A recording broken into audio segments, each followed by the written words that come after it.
வணக்கம் நண்பர்களே, நான் Manikandan. This is Mani's travels with hope. இது மாதிரி தொடர்ந்து பல வீடியோக்கள் வரப்போது. அதுக்கு நீங்கள் செய்ய வேண்டியது எல்லாம் நம்ம சேனலில் சப்ஸ்கிரைப் பண்ணி ஆதரவு கொடுக்க வேண்டியது மட்டும்தான். இன்றைக்கி இந்த வீடியோவில் நம்ம பார்க்கக்கூடிய விஷயம், 2 பகுதிகளில் நடைபெறக்கூடிய பராமரிப்பு பணிகள் காரணமாக 5 முக்கியமான ரயில்கள் மிகப்பெரிய மாற்றத்திற்கு உட்பட்டிருக்கிறது. அது எந்த ரயில் அப்படிங்கிற டீட்டெயிலை தான் நம்ம இந்த வீடியோவில் பார்க்க போகிறோம். காட்பாடி மற்றும் திருப்பதி இடையே நடைபெறக்கூடிய பராமரிப்பு பணிகள் காரணமாக முக்கியமான ரயில்கள் சில நாட்கள் ரத்து செய்யப்பட்டிருக்கிறது. சில நாட்கள் இந்த ரயிலானது பகுதியாகவும் சில ரயில்கள் ரத்து செய்யப்பட்டிருக்கிறது. அந்த வகையில் எந்தெந்த நாட்களில் அந்த பணிகள் நடைபெறுகிறது அப்படிங்கிறத நம்ம பார்த்துடலாம்.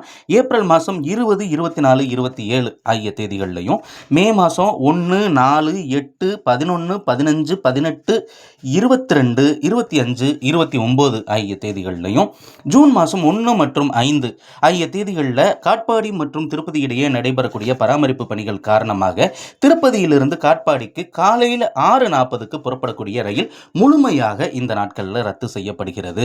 அதே மாதிரி காட்பாடியிலிருந்து திருப்பதி நோக்கி செல்லக்கூடிய ரயில், இந்த ட்ரெயின் புறப்படக்கூடிய நேரம் இரவு 7:25 மணி. இந்த ரயிலுமே முழுமையாக ரத்து செய்யப்படுவதாக அறிவிப்பு வெளியிடப்பட்டிருக்கிறது. அதே மாதிரி விழுப்புரத்திலிருந்து திருப்பதி வரைக்கும் செல்லக்கூடிய ரயில், விழுப்புரத்தில் இருந்து தினமும் காலையில் 5:45 மணிக்கு புறப்படக்கூடிய இந்த ரயிலானது முன்னாடி சொன்ன தேதிகளில் காட்பாடி வரை மட்டும் இயங்கும். மத்தியான நேரத்தில் திருப்பதியிலிருந்து மீண்டும் விழுப்புரம் வரும்போதும் கூட இந்த ரயிலானது திருப்பதியில் இருந்து புறப்படாது. அதற்கு பதிலாக காட்பாடியிலிருந்து தான் புறப்படும் அப்படின்னு அறிவிப்பு இருக்கிறது. அதே மாதிரி விழுப்புரம் பணிமனையில் நடைபெறக்கூடிய பராமரிப்பு பணிகள் காரணமாக 22, 25 ஏப்ரல் 2 நாட்கள் மட்டும் 3 முக்கியமான ரயில்கள் மாறுதலுக்கு உட்பட்டிருக்கிறது. திருப்பதியில் இருந்து பாண்டிச்சேரி வரைக்கும் வரக்கூடிய ட்ரெயின், திருப்பதியிலிருந்து காலையில் 4:10 மணிக்கு புறப்படக்கூடிய ரயில் இந்த 2 நாட்களும் விழுப்புரம் வரைக்கும் தான் வரும் அப்படின்னு தகவல் இருக்கிறது. அதே மாதிரி தாம்பரத்திலிருந்து விழுப்புரம் வரைக்கும் இயங்கக்கூடிய பயணிகள் ரயிலானது 9:40 மணிக்கு தாம்பரத்திலிருந்து புறப்படும். இந்த ரயிலானது முண்டியம்பாக்கம் ரயில் நிலையம் வரை மட்டுமே இயங்கும், விழுப்புரத்திற்கு வராது. ரிட்டனுமே விழுப்புரத்திலிருந்து புறப்படாமல் முண்டியம்பாக்கம் ரயில் நிலையத்திலிருந்து புறப்படும்.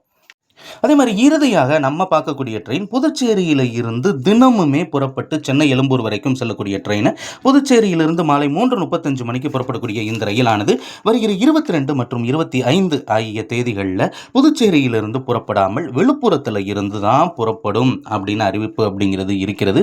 ஆக பயணிகள் அதற்கு ஏற்றாற் போல மாற்று ஏற்பாடுகளை செய்து கொள்ள வேண்டியது அவசியமாகிறது.